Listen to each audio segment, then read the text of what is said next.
Hey guys, Anitra here. I wanted to talk a little bit about food prep because I know that is something that really kind of fouls people up or they feel like they don't have enough time. So I'll talk about it briefly. First thing I do is I set aside a little bit of time on Sundays usually, set up my podcasts. Here's a tip. Get a cup, put your phone in it, and it projects the sound even better. The sound is awesome from my cup. Anyway, so if you want to have a little more noise out of your iPhone or your phone, whatever, MP3 player, that's a great tip. The other thing I do, wash up a bunch of veggies, set up the cutting board, and I get to chopping. I'll put all the one type veggie in here, and that'll kind of be my veggies for the week or for however long they'll last, depending on how many I have and how long I'm going to be around for the week, because sometimes I travel. So that's step one. The other thing I have going on, I don't know if you can see, but back here on the stove, I chose quinoa for this week, so I made a bunch of quinoa. We're having that go. I've got a timer going while I'm prepping veggies, so I've got lots going on.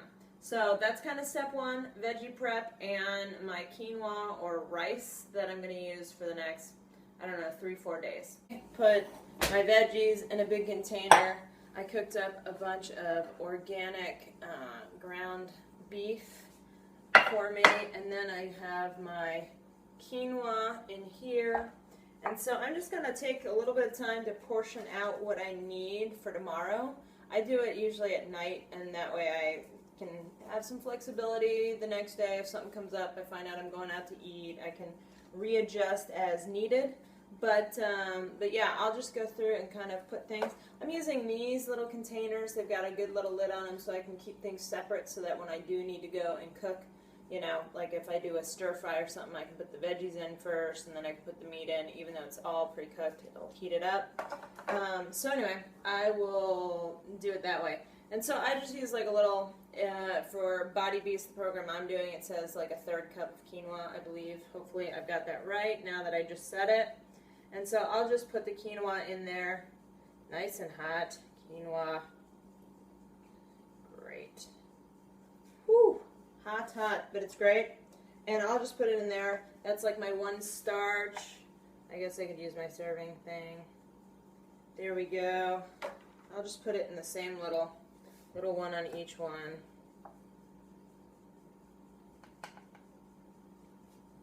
Oh. Almost messed up there. Last one's going to be eggs, so I don't need quinoa in my eggs, although might not be too bad. Then I need a cup of my peppers, and I have to go buy another veggie tonight, but I didn't have time to do it and film a video and do it all at the same time. So I'm going to put 1/2 cup of veggies in there. Roughly 1/2 cup in there, because I like to have a lot of veggies with my eggs. Throw the last cup in there, and I'll add a little bit of veggies to that when I get some squash or zucchini. It'll go with the stir fry that I'm going to have. And then the last part is measuring out the protein. So I do have a little scale here. I'm zeroing it out. I have a little container on top to hold the meat, so I'll just put some in there. Let's see, that's a little, oh actually I need 2 ounces, so that's pretty good. A little more. There we go.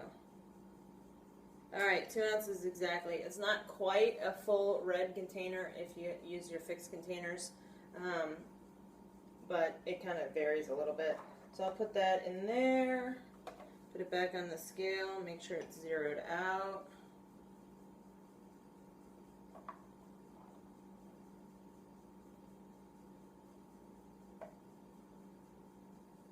Almost. There we go. And that's another 2 ounces, so I'll put that in this next one. And I'll have eggs for there, and banana is my fruit, plus some orange juice, and I did not pre-measure my orange juice. But it's really pretty easy. You could do this for a couple days if you wanted to. I do have a bunch of these, so I could do it. But since I work from home, I just find it easier and flexible enough for me to just do the next day's food. and I don't have to keep track really, because like as soon as my food is done, like as soon as all the containers are used up that I put my food in, then I know I've gotten all my veggies and carbs and all that good stuff. So anyway, I hope that this helps a little bit as you are on your food prepping journey. Let me know if you have questions. I'll do my best to answer them, and we'll catch you next time.